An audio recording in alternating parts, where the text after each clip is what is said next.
Okay, so you know how we all kind of just want to move on from the whole COVID thing? Like, it's over, we're good, right? Right. But what if I told you this virus might have had a lasting impact? Something we're only beginning to uncover, something that could change how we think about brain health forever.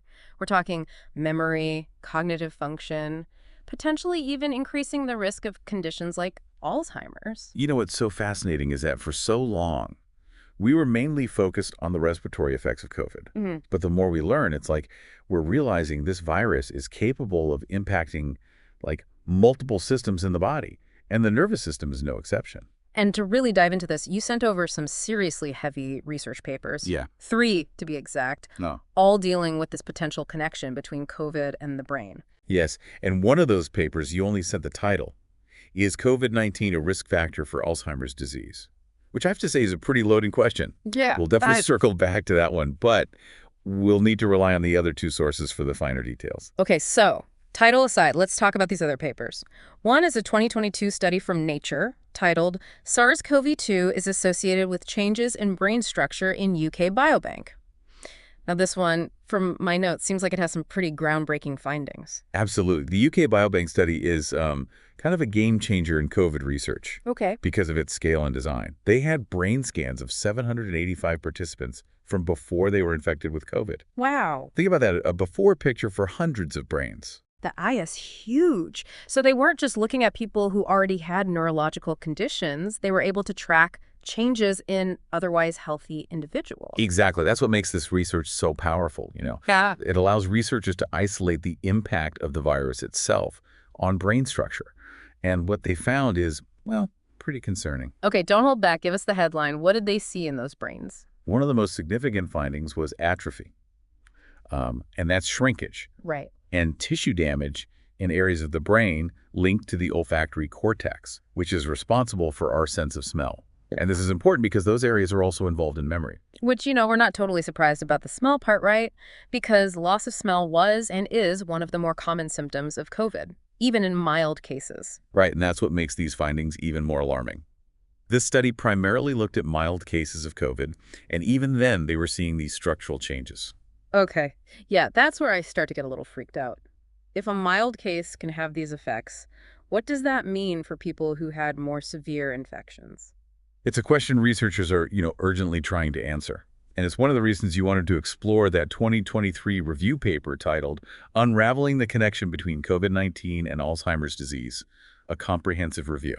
Right, so this paper is less about one specific study and more about connecting the dots between different pieces of research that are out there. Exactly. And one of the key connections it makes is the role of inflammation in all of this. Okay, inflammation.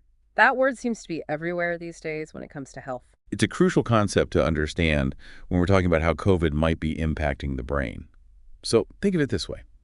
When your body is fighting an infection, it releases these molecules called cytokines, which are like little alarm bells, that trigger inflammation as part of your immune response. Mm-hmm. Now, in a normal, healthy immune response, this inflammation is temporary and it helps to clear the infection. But in some cases with COVID, we see this inflammation go into overdrive. It's like the immune system gets stuck on high alert, right? Yeah. And instead of being helpful, this out-of-control inflammation actually starts to cause damage. Precisely. And that damage isn't limited to just one part of the body. It can impact various organs, including the brain. Both the UK Biobank study and the review paper highlighted elevated levels of specific cytokines in people who had COVID. And here's where it gets interesting. Some of these same cytokines have been linked to an increased risk of Alzheimer's disease. Hold on, wait, back up a second. It's not just that COVID is causing brain inflammation, it's causing the kind of inflammation that we see in Alzheimer's patients. That's what the research suggests, yes. Yeah. And the review paper goes even deeper, exploring the potential mechanisms at play here. One thing they discuss is the role of ACE2 receptors. ACE2 receptors. Those sound familiar for some reason. They should. Remember how we talked about the virus needing a way to enter our cells? Well, ACE2 receptors are like those entry points, those doorways that the SARS-CoV-2 virus uses. And it turns out these receptors are highly concentrated in areas of the brain that are particularly vulnerable in Alzheimer's disease, like the hippocampus, which is essential for memory. Okay, so these ACE2 receptors, which are concentrated in areas of the brain important for memory, also happen to be the same entry points COVID uses to get into our cells. That can't be good. It's not. Think of it like this. These receptors, abundant in memory areas, are like unlocked doors for the virus. This could explain the damage seen in those regions in the UK biobank study. This is already a lot to process, but I feel like there's even more to this COVID and Alzheimer's link, right? You're right, there is. The review paper also points to possible genetic links, specifically mentioning the APOE4 genotype. Okay, you're gonna have to, break that one down for me. Genotypes, alleles. That's where I need an explain it like I'm five moment. Think of it like this. Our genes are like blueprints. They determine our susceptibility to certain diseases. Now, the APOE gene comes in different versions, kind of like different versions of a recipe. Some versions might make you more susceptible to certain ingredients, like COVID in this case. The APOE UNC4 version is associated with a higher risk of developing Alzheimer's. So some people are unfortunately genetically predisposed to Alzheimer's, and that's completely separate from COVID. You got it. But here's where that connection to COVID gets really concerning. Studies have shown that people with this APOE4 genotype might be more susceptible to severe COVID. So not only are they more likely to have issues with their memory later in life, but they're also more likely to get really sick if they catch COVID. And to make matters worse, they also seem to have an increased risk of long-term neurological problems after COVID, including those cognitive problems we've been talking about. So if you have this APOE4 genotype, it's like getting hit from all sides. You're more likely to get really sick from COVID, and you're more likely to have lasting brain impacts as a result of the infection. It's definitely concerning, and it really highlights the importance of understanding these risk factors, both viral and genetic, so we can hopefully develop more targeted interventions and prevention strategies, down the line. Right, yeah. It makes you wonder if there are other things like lifestyle changes that might mitigate some of these risks. That's an excellent question, and we'll definitely come back to that. But first, let's shift gears for a moment. So far, we've been talking about the acute phase of COVID, the time when you're actually sick with the virus. But this long COVID phenomenon, that seems to be a whole other beast, doesn't it? What are these sources saying about the long-term impacts on the brain? Yeah, that was something I was really curious about when I sent over these articles. What happens after the initial infection is gone? The review paper really digs into this. It talks about how even after that initial infection clears, the virus might leave a mark on brain health through a couple of different ways. One, we've already touched on those lingering effects of the cytokine storm, that intense immune overreaction. So even after things calm down, the damage is already done, and it can keep impacting the brain. It's like the initial damage is just the first domino to fall. And unfortunately, the review paper highlights another concern, the possibility of direct brain invasion by the virus.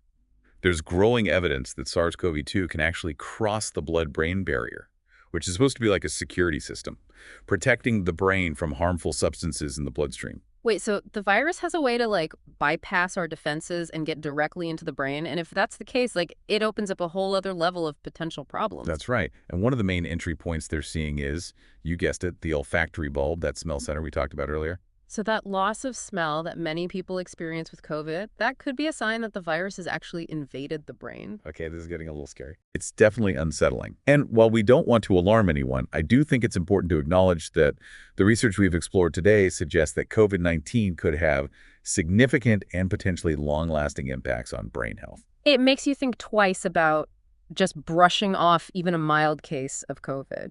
So where does this all leave us? What can we do with this information? That is the million-dollar question, isn't it? More research is definitely needed, especially on the long-term effects of COVID on the brain and that potential link to Alzheimer's disease. I mean, seriously, we've covered so much ground, from how even those mild cases of COVID can cause changes in the brain to the role of inflammation and genetics. And then there's that unsettling idea of the virus potentially getting into the brain directly. And it's that last part, the possibility of direct brain invasion, that raises a rather intriguing question, one that wasn't really directly addressed in the research you sent over, but is definitely worth pondering. Okay, now you've got me really curious. What are you thinking? Well, if this virus, if SARS-CoV-2 can bypass the blood-brain barrier and infect brain cells, what does that mean for other viruses?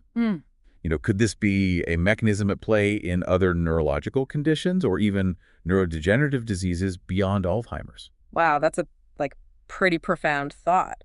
So you're saying that all this research on COVID and the brain might have implications for how we understand brain health in a much broader sense.